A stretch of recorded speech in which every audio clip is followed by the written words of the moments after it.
என்னதான் இந்த சம்மரில் யூரோப்பியன் சாயிலில் T20s இந்தியா டீம் ஒரு விக்ட்ரி கூட வாங்கலை அப்படின்னாலும் ஓடிஐ ஸ்டார்ட் ஆன ஃபர்ஸ்ட் கேம்லேயே ஒரு கிளினிக்கலான வின் அகெயின்ஸ்ட் இங்கிலாந்து அப்படின்னு தான் சொல்லணும். ஸோ இந்த வீடியோவில் England versus India second ODI game கார்டிஃபில் நடக்க போகுது. ஸோ அந்த கேமுக்கான ஒரு ப்ரீ மேட்ச் அனாலிசிஸ் அண்ட் ப்ரிவியூவாக தான் இருக்க போகுது. ஸோ இந்த மாதிரி இன்னும் நிறைய கண்டென்ட்ஸ் வேணும்னு நினச்சிங்கன்னா நம்மளோட சேனலை மறக்காமல் சப்ஸ்கிரைப் பண்ணி வச்சுக்கோங்க.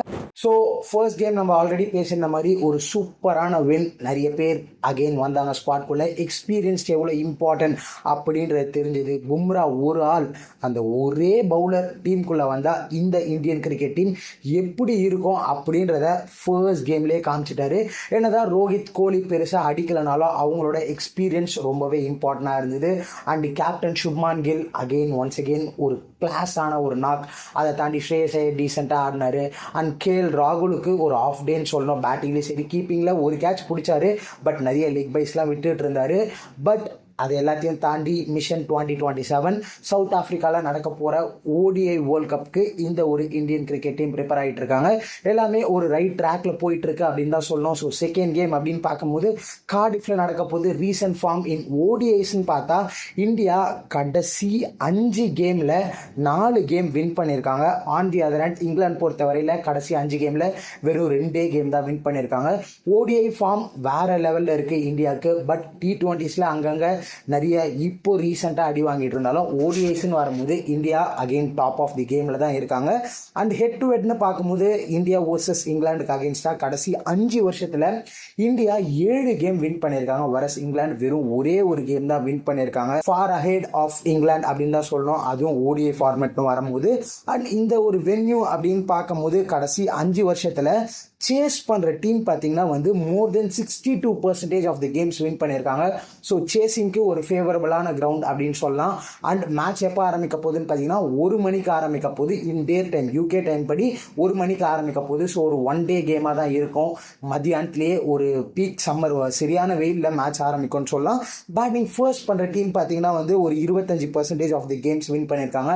பேலன்ஸ் டை அண்ட் நோ ரிசல்ட்லாம் வந்திருக்கு. ஸோ சேஸ் பண்ணுற டீமுக்கு ஒரு பெரிய அட்வான்டேஜ் இருக்குது. பேசர்ஸ் வர்சஸ் ஸ்பின் கடைசி 10 கேமில் இந்த விக்கெட்டில் அப்படின்னு பார்க்கும்போது பேசர்ஸ் பார்த்தீங்கன்னா 97 விக்கெட் எடுத்திருக்காங்க. வர ஸ்பின்னர்ஸ் பார்த்தீங்கன்னா 45 விக்கெட் எடுத்திருக்காங்க. ஸோ ஒன்ஸ் அகெயின் இனிஷியலாகவும் சரி நல்ல மூவ்மெண்ட் இருக்கும் இங்கிலாந்து கண்டிஷன்ஸ் அப்படின்னாலே.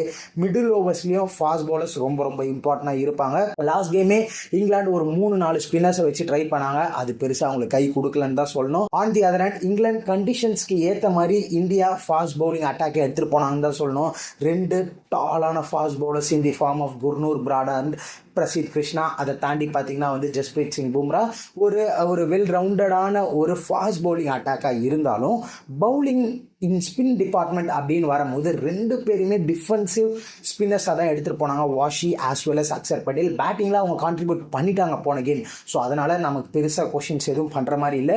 பட் மிடில் ஓவர்ஸில் இதே ஃபாஸ்ட் பவுலர்ஸ் இனிஷியலாக விக்கெட் எடுக்காமல் இருந்தாங்கன்னா மிடில் ஓவர்ஸில் அந்த விக்கெட்டை எடுத்து கொடுக்கக்கூடிய ஸ்பின்னர்ஸ் இந்த 2 பேரா அப்படின்னு கேட்டால் கிடையாது.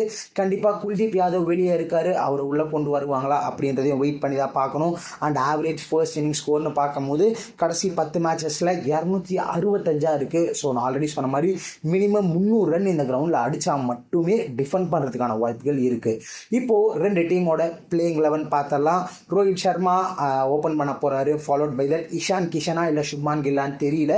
பிகாஸ் பார்த்தீங்கன்னா இஷான் கிஷன் எதுக்கு வருவார்னா சுப்மான் கில்லுக்கு லாஸ்ட் கேம் ஒரு இன்ஜுரி இருந்துச்சு. அவர் ஃபைனாக இருந்தால் கண்டிப்பாக சுப்மான் கில் ஸ்ட்ரெயிட்டாக வந்துடுவார். அப்படி இல்லைனா இஷான் கிஷன் தான் வரணும். Followed by that Virat Kohli, Shreyas Iyer, KL ராகுல், தென் பார்த்தீங்கன்னா வாஷிங்டன் சுந்தர், அப்படி இல்லைன்னா Axar Patel.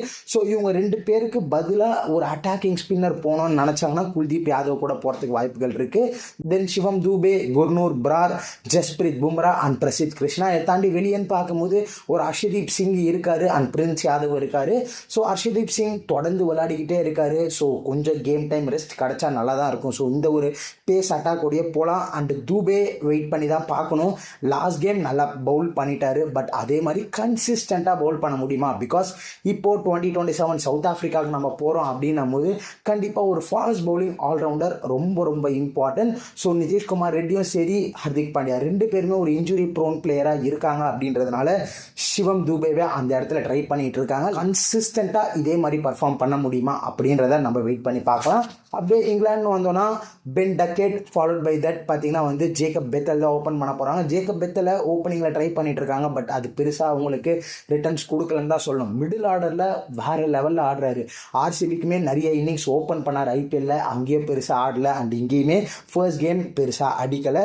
Followed by that Joe Root, Harry Brook, then பார்த்தீங்கன்னா வந்து Jos Buttler, Sam Curran, Will Jacks, Liam Dawson, Archer, Rashid, and then பார்த்தீங்கன்னா வந்து ஜாஷ் டங்க், அப்படி இல்லைனா கஸ் அட்கின்சன். இந்த 2 பேரில் யாராவது வரத்துக்கான வாய்ப்புகள் இருக்குது. இதுதான் 2 டீமோட பிளேயிங் 11 இருக்கும்.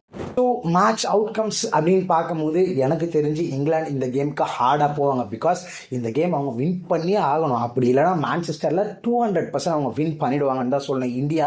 ஸோ அதனால் சீரீஸாக அலைவாக இருக்கணும் அப்படின்னா இங்கிலாந்து ஒரு டஃப் ஃபைட் கொடுக்கணும். பட் அகெயின்ஸ்ட் இந்த ஒரு இந்தியன் டீம், அதுவும் ஓடிஐ ஃபார்மெட்டில் அவங்க கொடுப்பாங்களா அப்படின்னு கேட்டால் எனக்கு தெரிஞ்ச சான்சஸ் இல்லை.